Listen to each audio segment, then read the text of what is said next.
ফ্যাসিবাদের পতন হয়েছে, গণতন্ত্র অবমুক্ত হয়েছে। সেজন্য আপনাদের প্রতি কৃতজ্ঞতা জানাবেন, তিনি আমাদের মাঝে ফিরে আসতে পেরেছেন।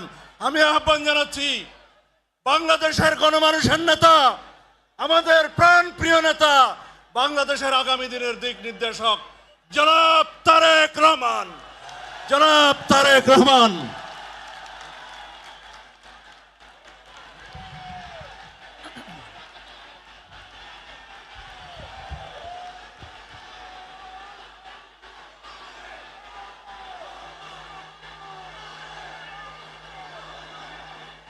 বিসমিল্লাহির রহমানির রহিম।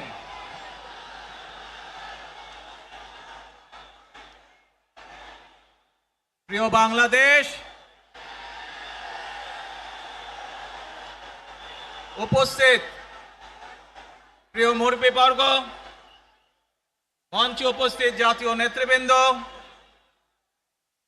আমার সামনে উপস্থিত প্রিয় ভাই ও বোনেরা এবং মিডিয়ার মাধ্যমে সমগ্র বাংলাদেশ থেকে যারা দেখছেন এই অনুষ্ঠান, প্রিয় ভাই বোনেরা, প্রিয় মা বোনেরা, আসসালামু আলাইকুম। প্রিয় ভাই বোনেরা, আজ প্রথমেই আমি রব্বুল আলামিনের দরবারে হাজারো লক্ষ কোটি শুকরিয়া জানাতে চাই। রব্বুল আলামিনের অশেষ রহমতে আজ আমি আমার প্রিয় মাতৃভূমিতে ফিরে আসতে পেরেছি আপনাদের দোয়ায়, আপনাদের মাঝে। প্রিয় ভাই বোনেরা, আমাদের এই প্রিয় মাতৃভূমি 1971 সালে লাখো শহীদের রক্তের বিনিময়ে অর্জিত হয়েছিল। ঠিক একইভাবে 75-এ আবার 7ই নভেম্বর আধিপত্যবাদীদের হাত থেকে রক্ষার জন্য সেদিন সিপাহী জনতার বিপ্লবের মাধ্যমে আধিপত্যবাদের হাত থেকে দেশকে রক্ষা করা হয়েছিল। একইভাবে পরবর্তীতে 90-এ স্বৈরাচারের বিরুদ্ধে এদেশের জনগণ, এদেশের খেটে খাওয়া মানুষ তাদের গণতান্ত্রিক অধিকারকে ছিনিয়ে এনেছিল। কিন্তু তারপরেও ষড়যন্ত্রকারীদের ষড়যন্ত্র থেমে থাকেনি।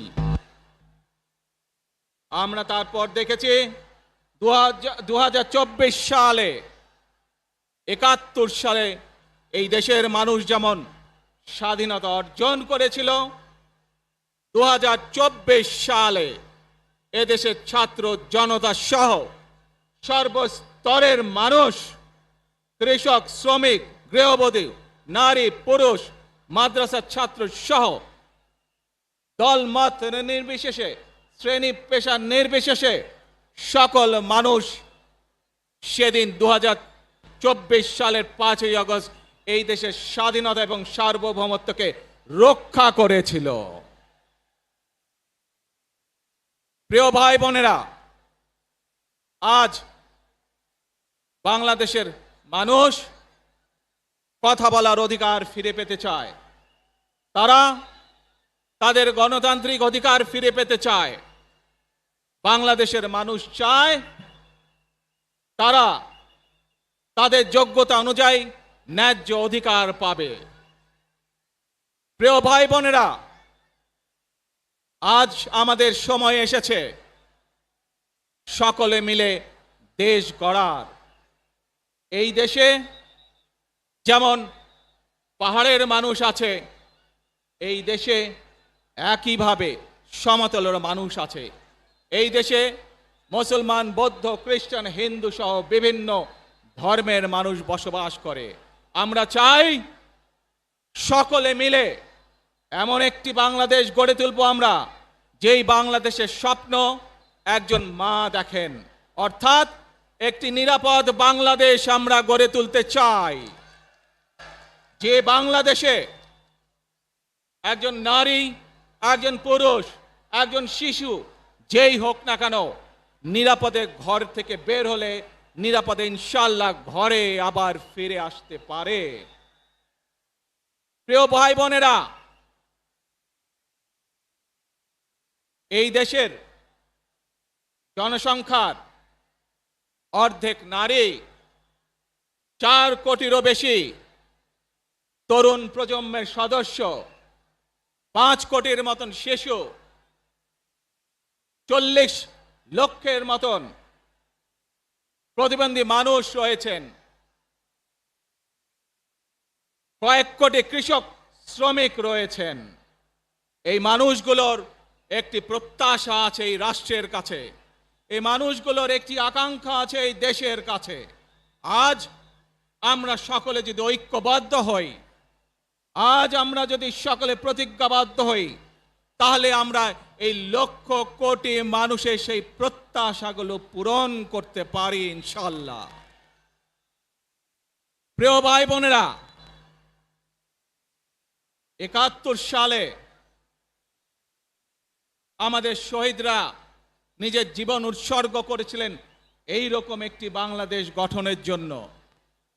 বিগত 15 বছর স্বৈরাচারের বিরুদ্ধে শত শত হাজারো গুম খুনের শিকার হয়েছে শুধু রাজনৈতিক দলের সদস্য নয়, নিরীহ মানুষের প্রতিবাদ করতে গিয়ে অত্যাচার নির্যাতনের শিকার হয়েছে, জীবন দিয়েছে। 2024 সাল মাত্র সেদিনের ঘটনা। কিভাবে আমরা দেখেছি আমাদের তরুণ প্রজন্মের সদস্যরা কিভাবে নিজের জীবন উৎসর্গ করেছে দেশের এই স্বাধীনতা এবং সার্বভৌমত্বকে রক্ষা করার জন্য। প্রিয় ভাই বোনেরা, কয়েকদিন আগে এই বাংলাদেশের 24 আন্দোলনের এক সাহসী প্রজন্মের এক সাহসী সদস্য ওসমান হাদিকে হত্যা করা হয়েছে, ওসমান হাদি শহীদ হয়েছে। প্রিয় ভাই বোনেরা, ওসমান হাদি চেয়েছিল এই দেশের মানুষের জন্য গণতন্ত্র প্রতিষ্ঠিত হোক, এই দেশের মানুষের গণতান্ত্রিক অধিকার প্রতিষ্ঠিত হোক, এই দেশের মানুষ তাদের গণতান্ত্রিক এবং অর্থনৈতিক অধিকার ফিরে পাক। আজ 24 আন্দোলনে যারা শহীদ হয়েছেন, ওসমান হাদি সহ 71 যারা শহীদ হয়েছেন, বিগত স্বৈরাচারের সময় বিভিন্নভাবে খুন গুমের শিকার হয়েছেন, এই মানুষগুলোর রক্তের ঋণ যদি শোধ করতে হয়, আসুন আমরা আমাদের সেই প্রত্যাশিত বাংলাদেশ গড়ে তুলব, যেখানে আমরা সকলে মিলে কাজ করব, যেখানে আমরা সকলে মিলে আমাদের প্রত্যাশিত বাংলাদেশকে গড়ে তুলব। প্রিয় ভাই বোনেরা, বিভিন্ন আধিপত্যবাদ শক্তির গুপ্তচরেরা বিভিন্নভাবে ষড়যন্ত্রে এখন লিপ্ত রয়েছে। আমাদেরকে ধৈর্যশীল হতে হবে, আমাদেরকে ধৈর্য ধারণ করতে হবে। বিশেষ করে তরুণ প্রজন্মের যে সদস্যরা আছেন, আপনারাই আগামী দিন দেশকে নেতৃত্ব দিবেন, দেশকে গড়ে তুলবেন। এই দায়িত্ব তরুণ প্রজন্মের সদস্যদেরকে আজ গ্রহণ করতে হবে, যাতে করে এই দেশকে আমরা সুন্দরভাবে গড়ে তুলতে পারি। শক্ত ভিত্তির উপরে, গণতান্ত্রিক ভিত্তি, শক্তিশালী অর্থনৈতিক ভিত্তির উপরে যাতে এই দেশকে আমরা গড়ে তুলতে পারি। প্রিয় ভাই বোনেরা, আমার সাথে আজকে মঞ্চে এখানে বহু জাতীয় নেতৃবৃন্দ বসে আছেন। আসুন আজকে আমরা দুহাত তুলে আল্লাহর দরবারে দোয়া করে আল্লাহর রহমত আমরা চাই। যে সকল জাতীয় নেতৃবৃন্দ এই মঞ্চে আছেন, মঞ্চের বাইরে যে সকল জাতীয় আরো নেতৃবৃন্দ আছেন, আমরা সকলে মিলে এই দেশকে নেতৃত্ব দিয়ে আমাদের বাংলাদেশের জনগণের প্রত্যাশিত সেই বাংলাদেশকে আমরা গড়ে তুলতে চাই। আমাদেরকে যে কোনো মূল্যে আমাদেরকে এই দেশের শান্তি শৃঙ্খলা রক্ষা করতে হবে। যে কোনো উস্কানির মুখে আমাদেরকে ধীর শান্ত থাকতে হবে। প্রিয় ভাই বোনেরা, আমরা দেশের শান্তি চাই, আমরা দেশের শান্তি চাই, আমরা দেশের শান্তি চাই। প্রিয় ভাই বোনেরা, মার্টিন লুথার কিং নাম শুনেছেন না আপনারা? নাম শুনেছেন তো আপনারা? মার্টিন লুথার কিং তার একটি বিখ্যাত ডায়লগ আছে, আই হ্যাভ এ ড্রিম। আজ এই বাংলাদেশের মাটিতে দাঁড়িয়ে আপনাদের সকলের সামনে আমি বলতে চাই, বাংলাদেশ জাতীয়তাবাদী দলের একজন সদস্য হিসাবে আপনাদের সামনে আমি বলতে চাই, I have a plan for the people of my country, for my country. আজ এই পরিকল্পনা দেশের মানুষের স্বার্থে, দেশের উন্নয়নের জন্য, দেশের মানুষের ভাগ্যের পরিবর্তনের জন্য যদি সেই প্ল্যান, সেই কার্যক্রম, সেই পরিকল্পনাকে বাস্তবায়ন করতে হয়, প্রিয় ভাই বোনেরা, এই জনসমুদ্রে যত মানুষ উপস্থিত আছেন, এই সারা বাংলাদেশে গণতন্ত্রের শক্তি যত মানুষ উপস্থিত আছেন, প্রত্যেকটি মানুষের সহযোগিতা আমার লাগবে। প্রত্যেকটি মানুষের সহযোগিতা আমাদের লাগবে। আপনারা যদি আমাদের পাশে থাকেন, আপনারা যদি আমাদেরকে সহযোগিতা করেন, ইনশাআল্লাহ আমরা আই হ্যাভ এ প্ল্যান বাস্তবায়ন করতে সক্ষম হব। আসুন আমরা আল্লাহ রব্বুল আলামিনের দরবারে হাত তুলে প্রার্থনা করি, আমরা জানো হে রব্বুল আলামিন, হে একমাত্র মালিক, হে একমাত্র পরওয়ারদিগার, হে একমাত্র রহমত দানকারী, হে একমাত্র সাহায্যকারী, আজ আপনি যদি আমাদেরকে রহমত দেন, তাহলে আমরা এই দেশের মানুষ কঠোর পরিশ্রম করার মাধ্যমে আমাদের প্রত্যাশিত বাংলাদেশকে গড়ে তুলতে পারবো।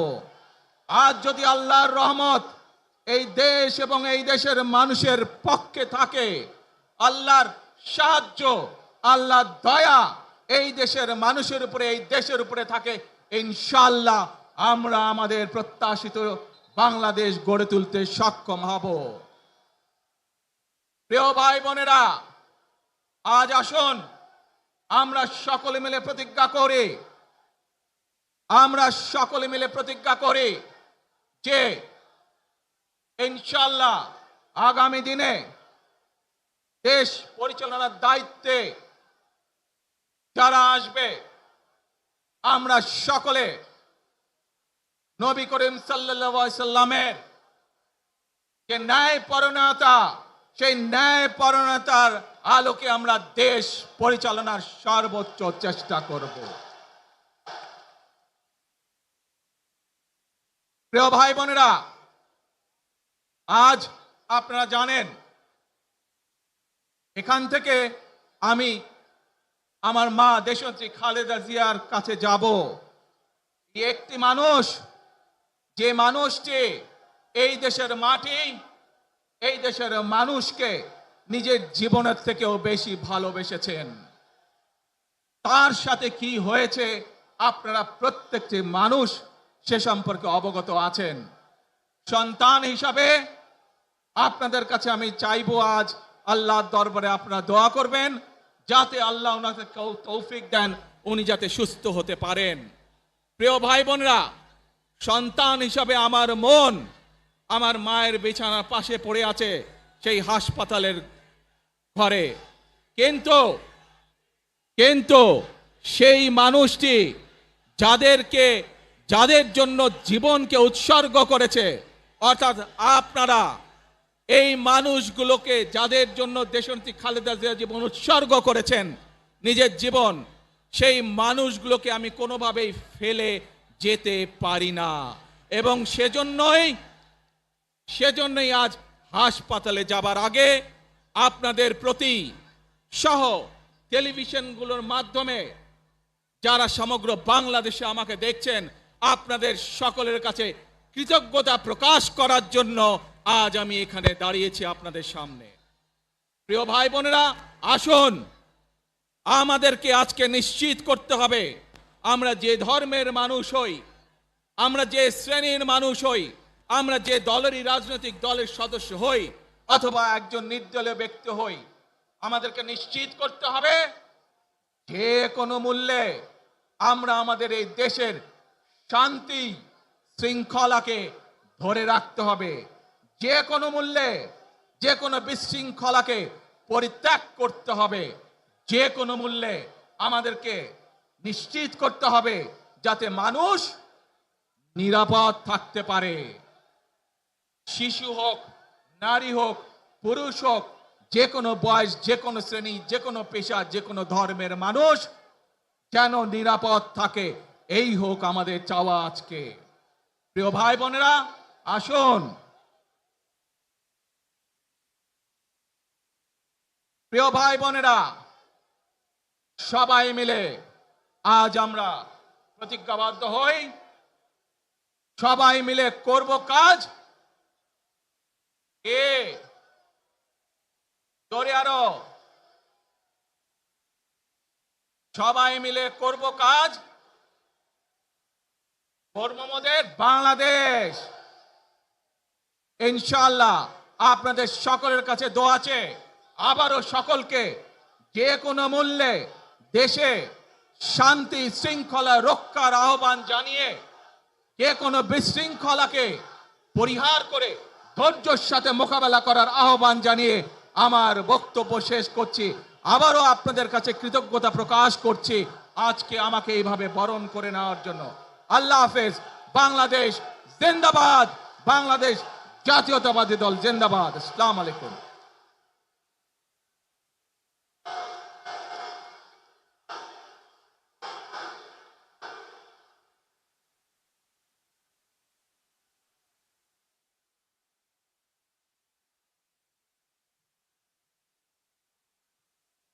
আমরা আজকের এই সমাবেশ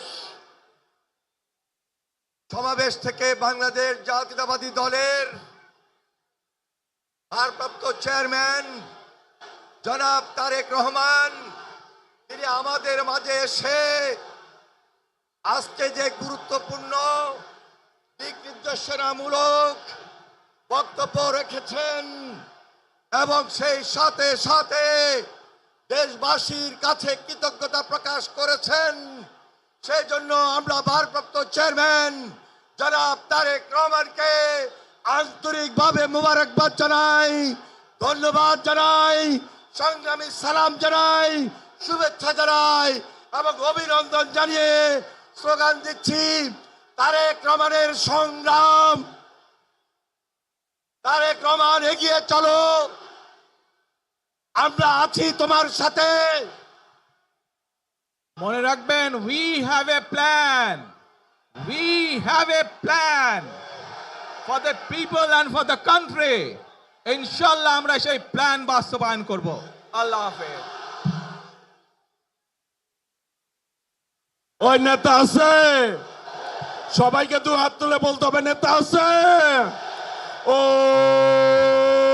সেই নেতা তারেক রহমান, তারেক রহমান, তারেক রহমান, তারেক রহমান, তারেক রহমান, তারেক রহমান, তারেক রহমান, তারেক রহমান, তারেক রহমান, তারেক রহমান, তারেক রহমান, তারেক